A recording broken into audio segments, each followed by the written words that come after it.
c'est Maddy Esper. Alors, je suis astrologue et je pratique l'astrologie uranienne depuis 7 années maintenant. Et donc, eh bien, j'ai le plaisir de vous présenter l'horoscope de la France pour 2021 en me servant de cette astrologie. Alors, j'avais déjà fait l'horoscope de la France en 2020, en début d'année dernière. Et donc, si ça vous intéresse, eh bien, vous pourrez aller regarder. En fait, ce que j'avais vu, c'est quand même bien réalisé, ce qui prouve quand même que l'astrologie uranienne fonctionne. Alors, je ne vais pas vous faire un cours dans cette vidéo de ce qu'est l'astrologie uranienne. Je vous donnerai un lien si ça vous intéresse. Le principe, déjà, c'est qu'on tient compte de transneptuniennes, comme ici Admet, ou bien Hadès et Chronos, qui sont des planètes alors qui n'ont pas été découvertes dans l'espace, mais qui sont un petit peu des centres d'énergie et qui ont des révolutions autour du Soleil qui sont extrêmement lentes, ce qui fait que quand ces planètes-là vont faire des configurations spéciales, il va y avoir des événements très très importants. Là, ça c'est la première chose.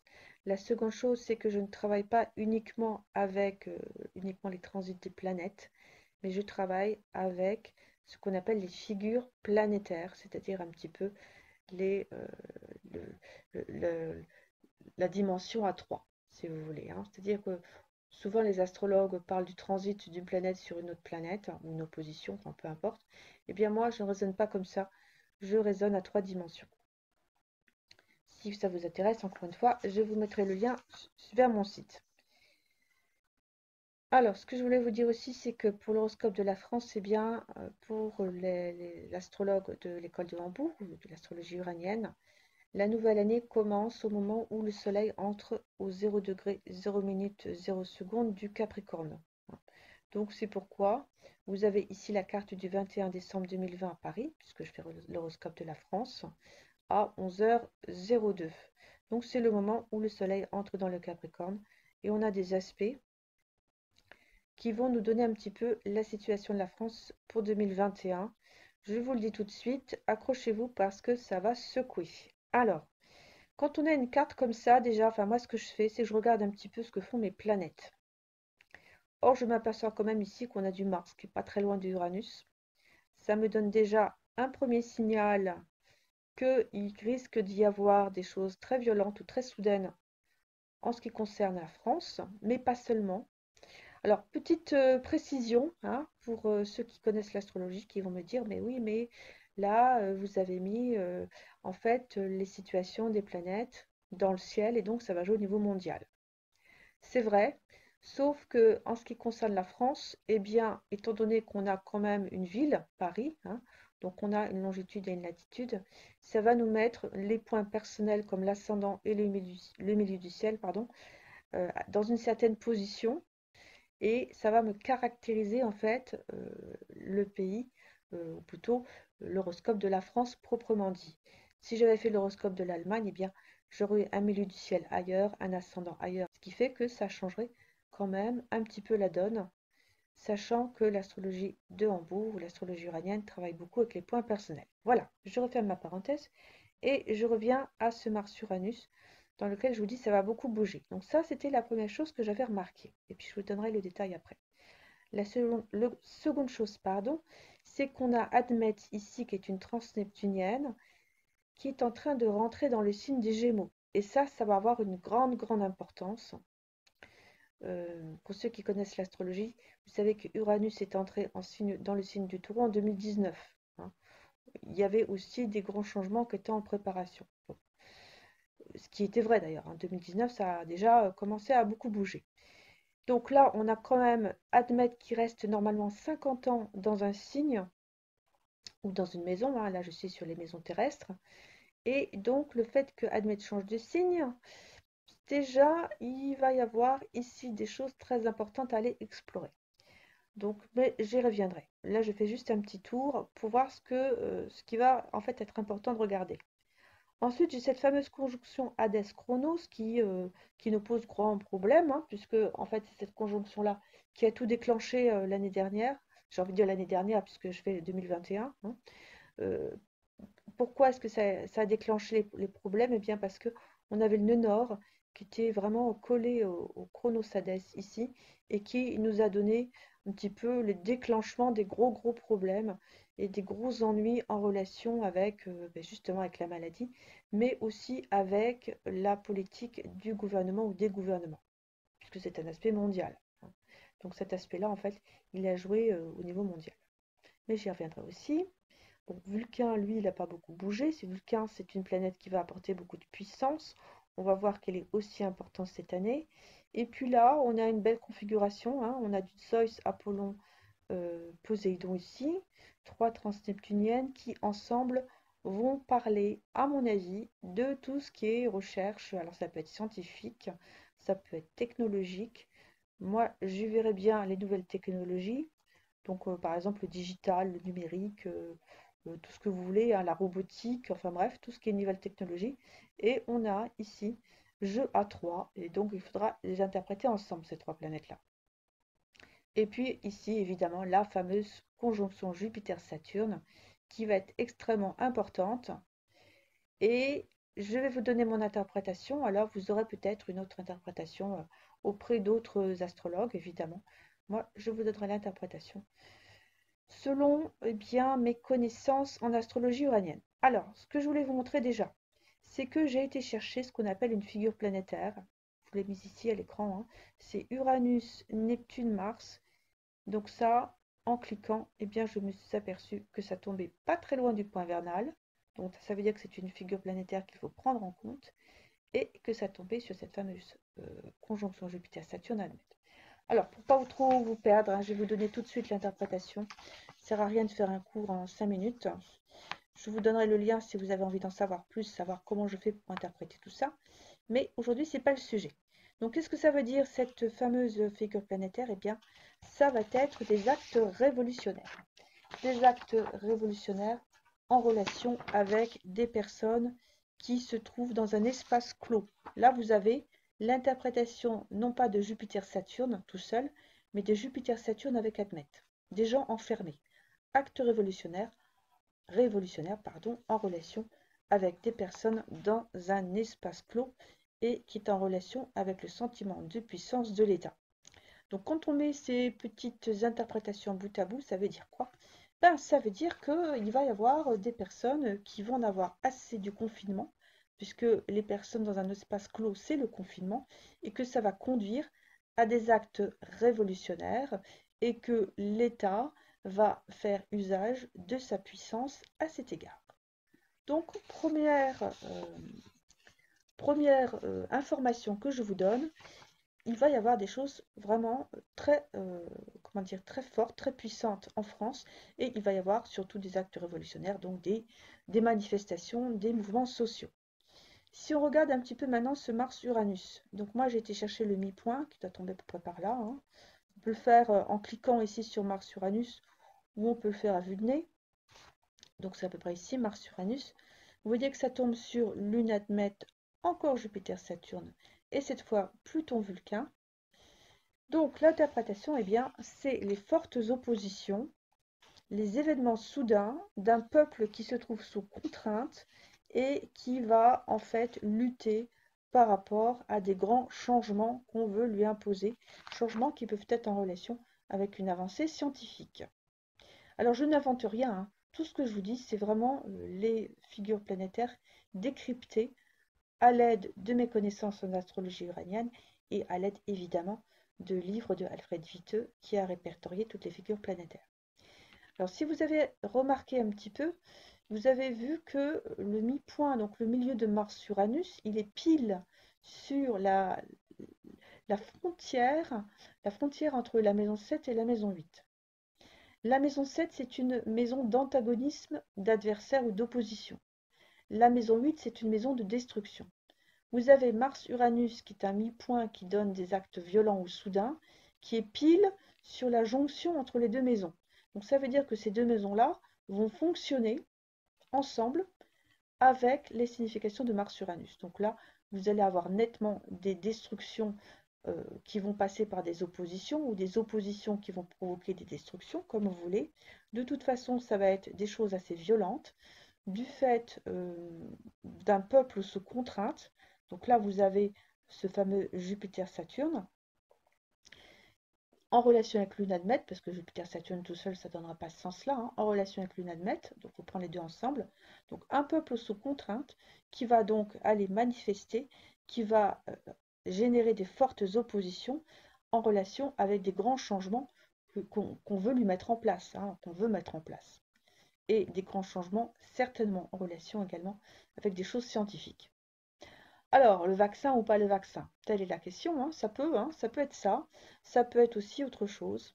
Ça peut être aussi l'avancée technologique aussi, hein. Bon, on verra un petit peu plus loin dans les explications de ce que ça peut être. Mais ce qui est sûr, c'est que d'une part, il y a le confinement qui va poser problème et qui va donc générer des révoltes ou des actes violents. Et deuxièmement, il va y avoir des changements des grands changements. Vous l'avez Pluton Vulcain ici, hein, importance très très importante de Vulcain pardon, avec Pluton. Donc changements extrêmement importants qui vont eux aussi générer des révoltes ou des oppositions et de la part de personnes qui vont se trouver sous contrainte. Donc vous voyez qu'on a déjà uniquement avec finalement quelques planètes, hein, des informations qui sont très très importantes. Alors après, eh bien moi, je continue alors soit en cliquant sur mes planètes, soit en allant chercher pardon, les mi-points, soit en allant chercher les figures planétaires, hein. Sachez que j'ai préparé cet horoscope avant, donc je ne vais pas forcément vous expliquer tout ce que j'ai été chercher, mais sachez que j'essaie quand même de trouver une cohérence. Alors, Admette, je vous ai dit que Admette allait changer de signe. Alors, Admette qui reste 50 ans dans un signe ou dans une maison, c'est sûr qu'en entrant dans le Gémeaux, ça devrait quand même nous donner une information importante, puisque l'école de Hambourg considère que quand une transneptunienne change de signe ou de maison, hein, on est dans l'horoscope des maisons de la Terre ici, eh bien, il y a des changements extrêmement importants qui se préparent. Or, que signifie Admette en maison 9 dans le Gémeaux?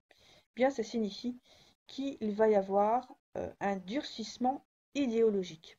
Durcissement idéologique, et vous voyez que ça forme une figure planétaire, Admette forme une figure planétaire avec Mars, Hadès, Chronos, et puis aussi point vernal, Vulcain. Donc l'interprétation, eh bien, ça va être l'emploi du pouvoir exécutif pour durcir tout ce qui est idéologie. Et donc, il va y avoir ici des choses quand même assez difficiles au niveau du pouvoir exécutif. Bon, ça va être, alors qu'est-ce que ça peut être? Bah, ça peut être la loi, par exemple. Ça peut être le pouvoir exécutif. Donc, c'est quoi? Bah, c'est les policiers, c'est les amendes, c'est tout ce qu'on peut faire pour punir les personnes. Et donc, encore une fois, c'est bien en relation ici avec un durcissement idéologique. Bon. Pour l'instant, on ne peut pas en dire plus. Alors c'est vrai qu'en face, on a des choses ici intéressantes, mais ça, je vais vous l'interpréter quand j'irai voir de l'autre côté. Parce que j'essaie de me limiter à un horizon, c'est-à-dire ce qui se trouve au-dessus, là, de ce côté-là, pour pas trop mélanger. Parce que sinon, ça risque de faire un petit peu des choses un peu chaotiques au niveau de l'interprétation. En tout cas, ce qui est sûr ici, c'est qu'on a bien un durcissement idéologique et certainement un durcissement au niveau de la politique. Si je vais voir un petit peu maintenant mon nœud nord ici, qui me parle des connexions ou des relations. Le nœud nord est dans la maison 9, pareil, maison idéologique ou en relation avec les idéologies ou les idées. Donc l'interprétation, je ne vous mets pas à chaque fois le fait que le nœud nord tombe sur Chronos, Admète, Uranus, Vulcain, etc. Parce que je risque de vous perdre. Je vous donne tout de suite l'interprétation. Donc, contrôle et examen au niveau du public, contrôle et examen qui seront mal acceptés ou mal perçus. Alors, c'est quoi ces contrôles et ces examens? Alors, ça peut être des tests, ça peut être être le fait d'être sous contrôle, alors vraiment être contrôlé même, hein. Bon, maintenant on peut faire une liste de tout ce qui est possible, hein. Je ne peux pas vous donner non plus énormément de détails à ce point de vue-là, mais à partir du moment où je dis contrôler examen au niveau du public, on peut s'attendre quand même à une espèce de mise sous surveillance qu'on connaît déjà un petit peu quand même, hein. puisqu'avec le digital, de toute façon, on est de plus en plus contrôlé. Et puis, il y a eu l'application Covid-19 ou Stop Covid, je crois. Bon, ça, c'est aussi une question de surveillance. Il y a ces histoires de passeport sanitaire. Enfin bon, il peut y avoir encore plein d'autres choses, mais c'est juste pour vous donner une petite idée de la façon dont ces contrôles pourraient en fait être mis en place. Mais à mon avis, il y aura encore autre chose, hein. Donc, contrôle et examen au niveau du public. Alors, ces contrôles, ces examens, donc quelque part des restrictions qui seront mal acceptées ou mal perçues. Donc, vous avez ici la signification de ce nœud nord dans la maison neuve en relation avec les autres mi-points. Donc tout ça, encore une fois, ça forme des figures planétaires. Si je vais ensuite chercher le mi-point de Nord-Hadès, que je trouve aussi qui était intéressant. En plus, il tombe sur la frontière ou la cuspide de la maison 10 ici, donc le début de la maison 10. Et la maison 10, c'est justement tout ce qui est en relation avec le pouvoir politique, hein. Là, on avait l'idéologie politique et là, on a vraiment le pouvoir politique. Donc, ce nœud nord-hadès qui me montre aussi des choses désagréables ou des désagréments ou des connexions désagréables, eh bien, en relation avec Admet ici Vulcain, point vernal, ça me montre un durcissement des mesures de police, puisqu'il faut aussi rajouter un petit peu Chronos ici, hein. C'est-à-dire qu'on a nœud nord-Hadès Chronos, puisque Chronos se rattache à Hadès. Donc durcissement des mesures de police, donc contrôle policier, enfin bref, tout ce que vous pouvez imaginer de ce point de vue-là. Euh, Ça va continuer et ça va même être encore accentué. Il y a un renforcement à ce point de vue-là. Bon, petite pause. Alors je sais que ce ne sont pas des bonnes nouvelles, je suis désolée. Donc je vous dis simplement ce que je vois. J'essaie de rester objective. J'espère que ma vidéo ne va pas être censurée, puisque la première que j'avais faite en début d'année 2020 avait été censurée, alors qu'en fait, je me contentais de lire les aspects astrologiques qui se sont finalement révélés absolument corrects. Donc c'est pour ça que je ne vous en dis pas trop non plus, mais il va y avoir un durcissement des mesures de police. Point. Euh, alors on va continuer encore un petit peu. Et je vais chercher maintenant les 8 points chronosades. Alors bon, c'est même pas la peine d'aller chercher vraiment le mi-point parce qu'elles sont tellement proches l'une de l'autre, on va quand même le faire. Voilà, donc comme ça vous voyez comment je me sers du Uranus. Donc, Hadès Chronos qui, alors si vous n'avez pas regardé la première vidéo, la signification de ce mi-point-là, eh bien, c'est les lacunes ou les manques du gouvernement, les erreurs du gouvernement, éventuellement les méchancetés, hein. Et donc, eh bien, ce Chronos Hadès en relation avec le Nord Vulcain et point vanal Mars, c'est un recours à la force, euh, recours à la force, recours à la force pouvoir exécutif. Donc, c'est l'action du gouvernement. Ça veut dire que le gouvernement va avoir recours au pouvoir exécutif pour, pourquoi? Eh bien, certainement dans le domaine des réformes, puisqu'on a vu que c'était ça qui allait poser problème avec ce Mars-Uranus et puis Uranus-Neptune-Mars. Donc là, c'est quelque chose qui est quand même bien installé, hein, puisque Hadès Chronos vont rester quand même ensemble quand même encore plusieurs années, hein. Donc on a ici vraiment quelque chose au niveau des gouvernements. Alors en général, hein, pas seulement en France finalement, mais surtout aussi sur le plan mondial, qui est quand même assez problématique, hein. Il y a des problèmes au niveau des gouvernements qui ont quand même tendance à avoir recours à la force ou à la loi. Voilà. Bon, sans commentaire. Alors, je continue. Et on va aller regarder cette fois de l'autre côté. On va aller chercher l'ascendant. Alors, l'ascendant, c'est un petit peu les relations, en fait, hein. Donc, ça peut être les gens, par exemple. Les relations de la France, donc c'est le peuple, c'est les gens. Et là, eh bien, on a quand même des aspects qui sont assez intéressants parce qu'on a du Neptune, Cupidon ici, Mercure, Soleil, donc on a plusieurs aspects ici. Et ça tombe sur Uranus, Poséidon. Et même Uranus, Poséidon, Poséidon, Apollon. Alors l'interprétation, c'est qu'il y a des histoires de propagande ici. La propagande, eh bien, c'est justement Uranus, Poséidon en relation avec l'ascendant.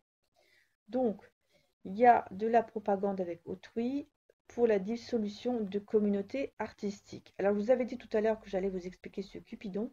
Et pour moi, il y a quelque chose ici qui est très net et qui parle de dissolution de communautés artistiques. Alors, artistique, mais aussi tout ce qui est du domaine des divertissements, puisque vous avez l'ascendant qui est dans la maison 5, qui est une maison de jeu, de plaisir, de sport, d'art. Et donc là, vous avez très très nettement une dissolution de tous ces lieux-là, dans lesquels eh bien, on peut se retrouver avec de nombreuses personnes et on peut aussi s'amuser ou se distraire. Donc là, vous allez avoir en fait un discours qui va entraîner la dissolution de communautés artistiques ou encore une fois la dissolution de communautés sportives, etc., etc. Alors c'est pas une bonne nouvelle pour nos amis les artistes, hein. Je suis désolée, mais c'est vraiment ce qui ressort. Et en plus, vous avez également le Soleil et la Lune qui est pas trop loin de l'ascendant. Donc vous avez ici deux points personnels qui sont bien dans la maison 5. La maison 5, comme je viens de vous le dire, qui est une maison de plaisir, de jeu, de divertissement, etc. Et aussi c'est la maison des enfants, hein. Les enfants s'amusent aussi, c'est normal. Et donc cette maison-là, eh bien, elle souffre parce que elle est en relation avec Neptune, Cupidon, ascendant. Donc, pour moi, tout ce qui est du domaine de la culture, etc., eh bien, risque de disparaître. Et ce sera quand même aussi en relation avec du Uranus-Poséidon, une certaine propagande. Je croise les doigts vraiment pour que ma vidéo reste sur YouTube parce que je pense que ce que je suis en train de vous dire risque de ne pas plaire. Tant pis, je prends le risque, mais c'est vraiment ce que je vois. Alors en plus, vous avez du Mercure-Neptune, qui est un aspect de confusion et même de mensonge. Mais je n'insisterai pas non plus, hein. Si vous avez des questions, j'y répondrai au niveau de vos commentaires. Donc ici, quelque chose de puissant et qui n'est pas bon pour, encore une fois, le domaine artistique, culturel, etc. Vous avez ensuite ce fameux Jupiter-Saturne dans la maison 4, en fait entre la maison 4 et la maison 5. Alors en fait, il faut rattacher cet aspect-là avec milieu du ciel, Lune, Vénus et aussi Neptune, hein, puisqu'en fait, on peut prendre jusqu'à 3 degrés au niveau des orbes. Or, Uranus fait jusqu'à 2 degrés, mais je sais que, il faut rattacher Neptune à cette configuration-là, sinon on n'a pas vraiment d'interprétation cohérente. Alors ce Jupiter en Verseau, ce Saturne en Verseau. Alors la première chose que je voudrais vous dire, c'est que déjà pour l'astrologie uranienne, Jupiter n'est pas en domicile dans le Sagittaire ou dans les Poissons, mais son domicile c'est le Verseau. Et oui, Uranus et Vulcain gouvernent le signe du Sagittaire. Donc vous voyez que c'est complètement différent. Et ça va évidemment donner encore plus d'importance à ce Jupiter qui va être très puissant dans le signe du Verseau. Alors, si on revient à la signification première de Jupiter, Jupiter, c'est le bien-être, le confort matériel, la richesse, le succès, bon, éventuellement tout ce qui est finance.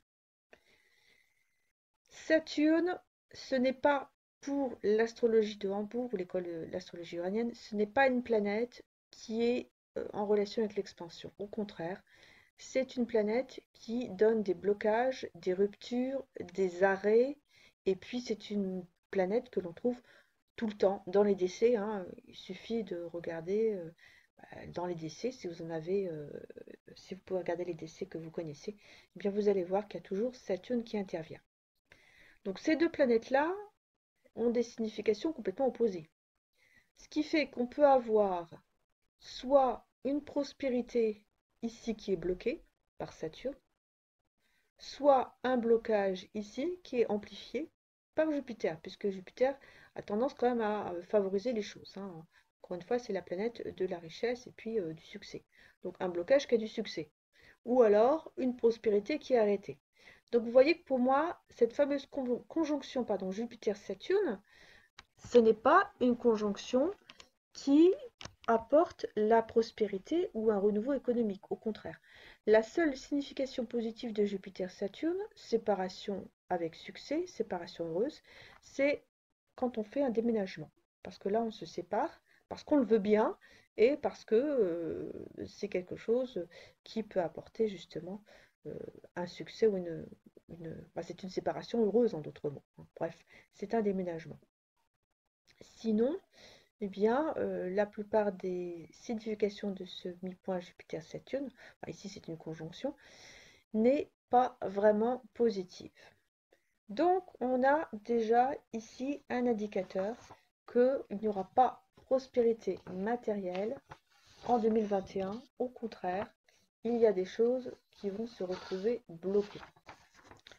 Alors, si on va rajouter ensuite ce milieu du ciel Vénus, Lune, Neptune, puisque je vous ai dit que j'allais la rajouter, eh bien, ça me donne fin de la prospérité, espoir trompeur chimérique, évolution entravée, relance économique qui ne sera pas au rendez-vous.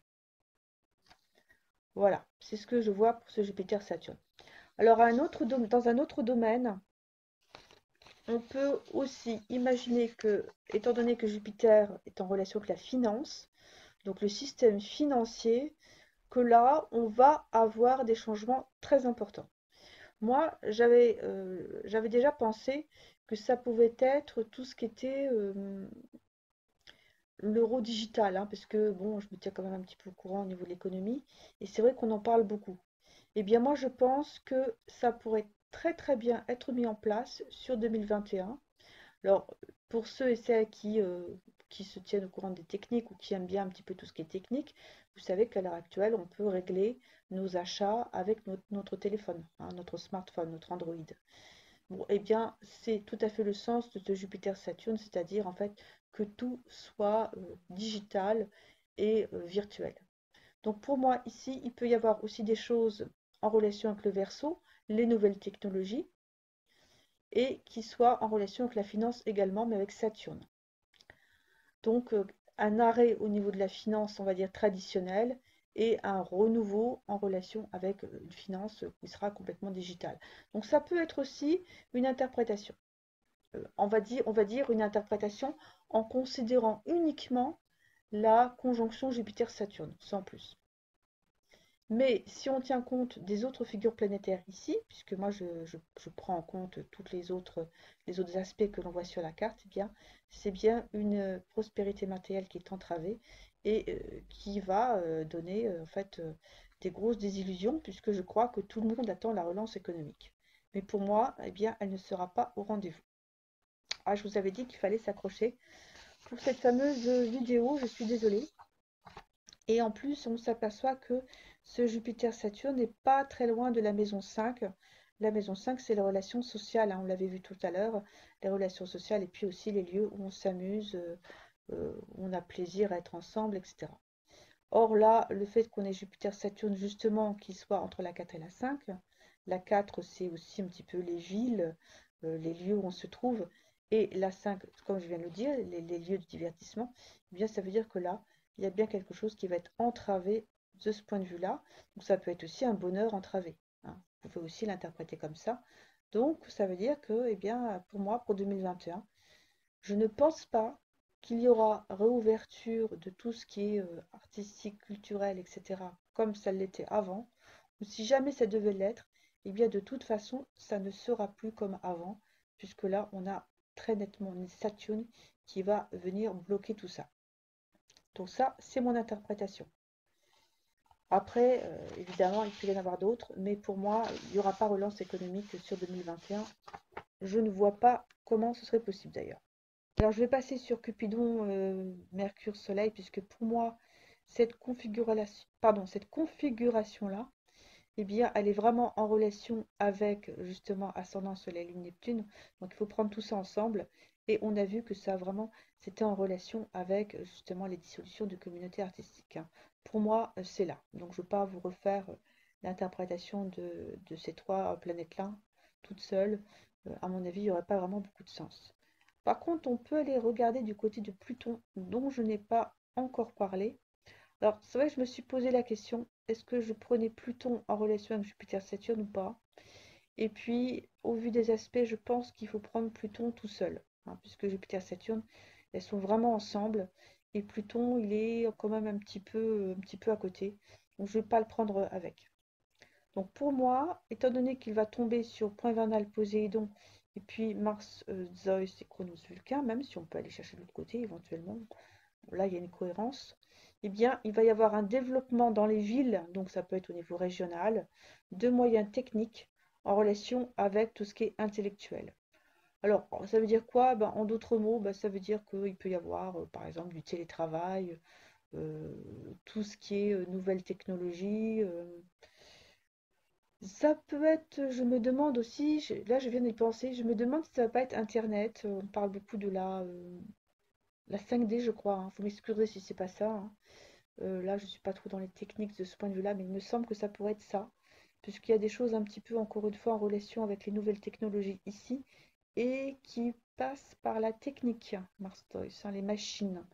Donc là, je pense qu'il va y avoir des choses qui vont se développer au niveau régional et qui peut être encore une fois en relation avec le digital, le virtuel, la communication, enfin bref, et la technique. Bon, donc c'est pas un aspect qui, enfin si c'est un aspect important, mais c'est pas un aspect qui est très négatif celui-ci. Hein.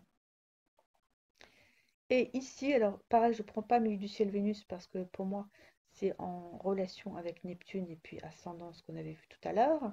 Par contre, ces trois planètes-là, moi, je pense qu'il faut les prendre ensemble. Hein. Vous avez Apollon qui est à vue de nez, hein, au mi-point de Zeus, Poséidon. Ces trois planètes-là vont pas beaucoup bouger, donc elles vont avoir tendance à garder la même configuration. Donc Apollon, il va faire des petits mouvements comme ça de rétrogradation, et il va toujours être au milieu de Zeus, Poséidon.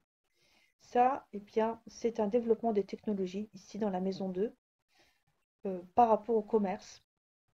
Et donc là, vous allez avoir tout ce qui est e-commerce, en fait, hein, qui va fortement se développer ici.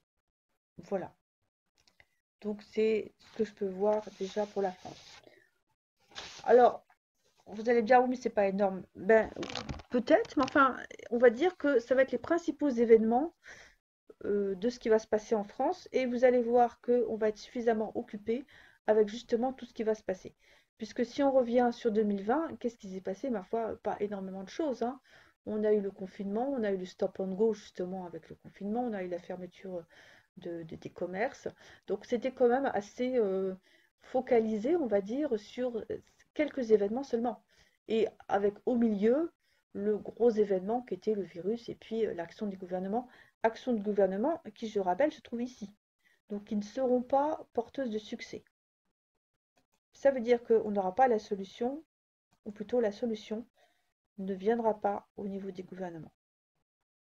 Je suis en train de croiser les doigts vraiment pour que ma vidéo reste autorisée parce que, encore une fois, je pense que ce que je suis en train de dire ne va pas forcément plaire à tout le monde. Mais ce chronosades, il est vraiment problématique hein, ici. Bon, donc ce qui fait que finalement sur 2021, on n'aura pas non plus énormément d'événements.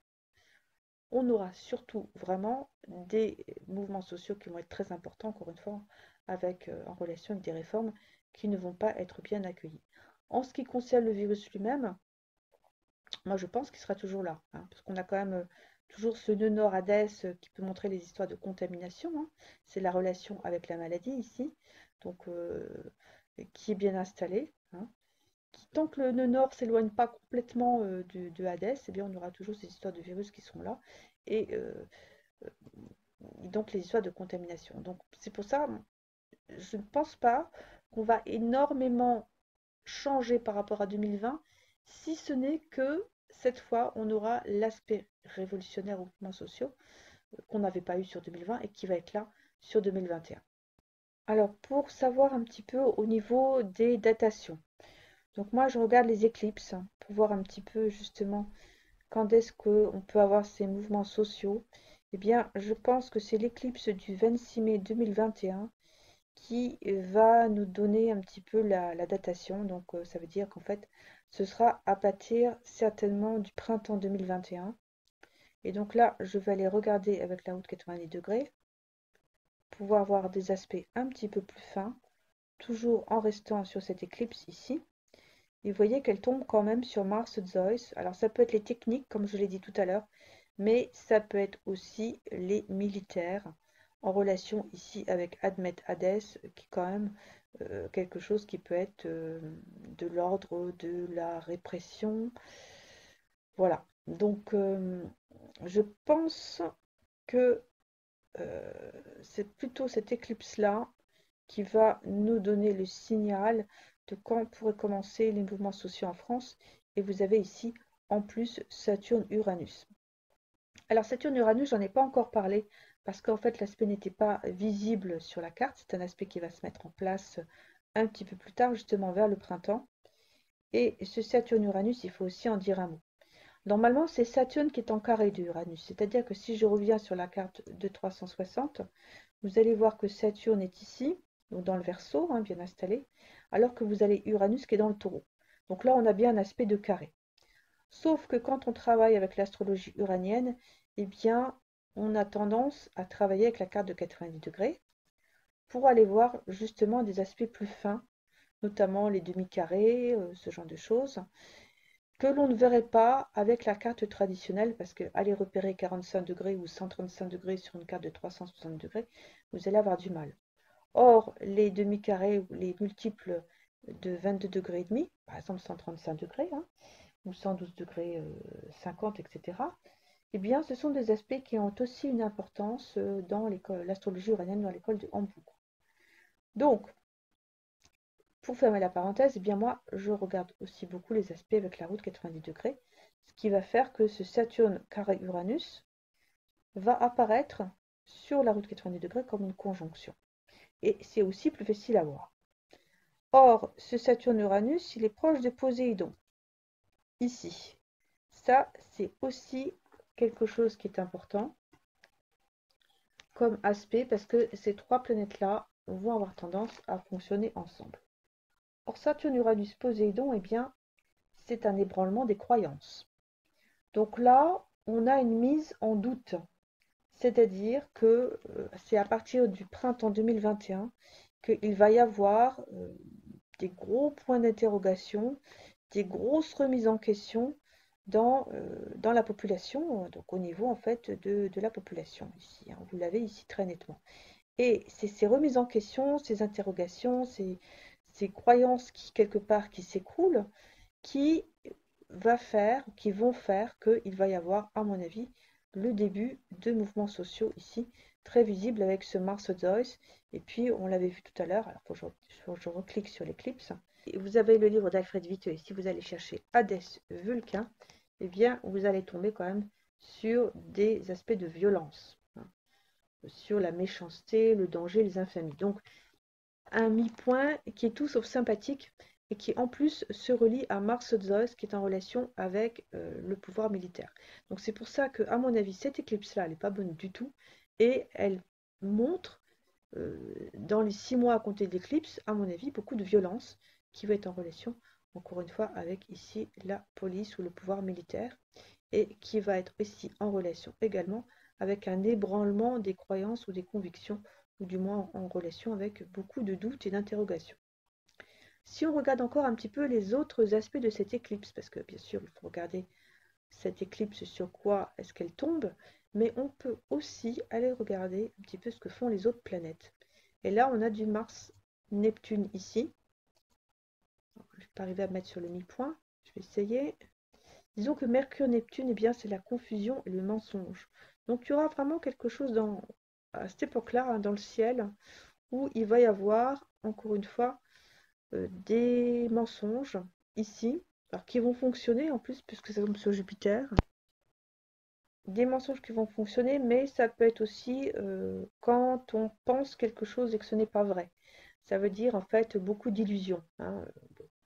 Donc beaucoup d'illusions. En fait, la définition exacte, c'est faire des châteaux en Espagne, hein, c'est-à-dire en fait se faire un petit peu des films. Et donc là, eh bien, ça va être aussi en relation avec ce Saturne, Poséidon, Apollon. Donc si vous allez chercher en fait ce Mercure, Neptune, Jupiter, Mars, Chronos et puis Saturne, Poséidon, Apollon, eh bien, si on met tout ça ensemble, on a quand même ici des mensonges, alors qui fonctionnent par exemple, hein, et qui sont en relation avec le pouvoir de l'État ici, et puis également les croyances ou les idéologies. Donc il va quand même y avoir, à mon avis, des choses qui ne seront pas sincères à cette époque-là et qui seraient bien également en relation avec ce que je vous ai dit tout à l'heure, c'est-à-dire les mouvements populaires, hein, les mouvements de foule, les mouvements de la masse populaire, les mouvements sociaux. Si on regarde encore un petit peu plus, on a cette fois Jupiter qui est proche de Admet ici. Alors Jupiter Admet, ensemble, c'est pas forcément une mauvaise configuration, mais souvent je me suis aperçue que c'était euh, parfois la fin des revenus. C'est-à-dire qu'on a ici, il est bien possible ici qu'on ait vraiment des problèmes au niveau de la finance ou des problèmes au niveau des revenus. Il y a un manque à gagner ici, il y a une fin de revenu, il y a quelque chose ici qui est assez puissant à mon avis. Alors ça peut être aussi la fin des billets de banque par exemple, hein.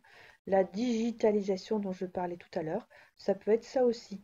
Mais il y a quelque chose qui va être de toute façon en relation avec les finances ici, et certainement une fin ou un arrêt. Donc, pour en finir avec cette fameuse éclipse du 26 mai 2021, je pense qu'il va y avoir des choses vraiment très très importantes à partir alors, du mois de juin par exemple, mais ça peut déjà commencer fin mai 2021, qui va être en relation avec tout ce que je viens de vous dire, hein. Les mouvements sociaux, les discours qui ne sont pas justes, qui ne sont pas sincères, en tout cas éventuellement les mensonges. Il y a des idéologies ici. Et puis on a également ce Saturne-Uranus, si on le prend tout seul, qui indique quand même une cassure des des différences d'opinion, des conflits ici. Et vous voyez que, curieusement, on retombe encore sur cette éclipse cette fois qui devient martienne. C'est-à-dire que je me suis contentée d'aller chercher Saturne-Uranus, qui, comme je viens de vous le dire, parle des désaccords et des tensions et des disputes. Et ici, comme par hasard, eh bien, je retombe sur l'éclipse qui devient martienne, donc qui devient vraiment batailleuse, hein. Donc il y aura bien vraiment des désaccords, alors plutôt en fait au sein de la population, moi j'ai l'impression, hein, des désaccords entre les gens, des oppositions qui vont nécessiter l'intervention des pouvoirs publics. Voilà, c'est ce que je peux vous dire. Les autres éclipses sont moins marquantes. Alors, il y en a une aussi le 10 juin 2021, donc un petit peu après finalement. Bon, on voit quand même que ça va retomber ici sur Chronos, donc le gouvernement, et ici encore du Saturne, Uranus, Pluton. Donc plusieurs interprétations possibles. Ça peut être quelque chose qui s'arrête et qui va reprendre. Donc ça, mettons que ce soit des mesures gouvernementales qui ont été interrompues et qui vont reprendre, par exemple des réformes qui étaient arrêtées et qui vont être ici débloquées à partir du printemps. Donc ça peut être une interprétation, puisque c'est bien en rapport avec le gouvernement ici. Et donc on aurait cette éclipse-là qui montrerait l'importance de ces, donc encore une fois, changements qui étaient interrompus et qui vont reprendre. Ou alors, si je regarde dans mon livre, eh bien, ça peut être aussi un changement de situation dans une affaire de polémique, de querelle ou de justice. Donc, bon, de toute façon, euh, il va y avoir des désaccords. Il va y avoir des désaccords et encore une fois, en relation avec les mesures du gouvernement. Et donc, vous avez finalement l'éclipse du 10 juin, qui est cette fois une nouvelle lune, qui va un peu dans le même sens de celle du 26 mai. Puis on a bien ce Mercure rétrograde ici, qui est juste à côté de Neptune, hein. C'est-à-dire il va vraiment y avoir des mensonges dans l'air, hein, ici, avec ce Mercure-Neptune. Bon, je ne vais pas vous faire toute la carte. Si ça vous intéresse, vous pourrez toujours aller analyser l'éclipse. Il y a des choses qui sont très intéressantes et qui sont visibles sur la carte. Donc voilà, donc attendons-nous entre fin mai 2021 et fin 2021, donc là finalement presque la deuxième partie de 2021, mais pas tout à fait. Eh bien attendons-nous à des grands bouleversements de ce point de vue-là, c'est-à-dire des bouleversements au niveau politique, au niveau social, au niveau économique, au niveau financier. Donc une année qui va être très chaotique et qui, à mon avis, va être plus complexe que 2020 qui n'a déjà été pas facile. Voilà, bah écoutez, j'espère que je ne vous ai pas perdu en route, hein. Et puis, bah écoutez, n'hésitez pas à me faire part de vos commentaires ou de vos suggestions. Merci de m'avoir écouté et regardé. À bientôt. Au revoir.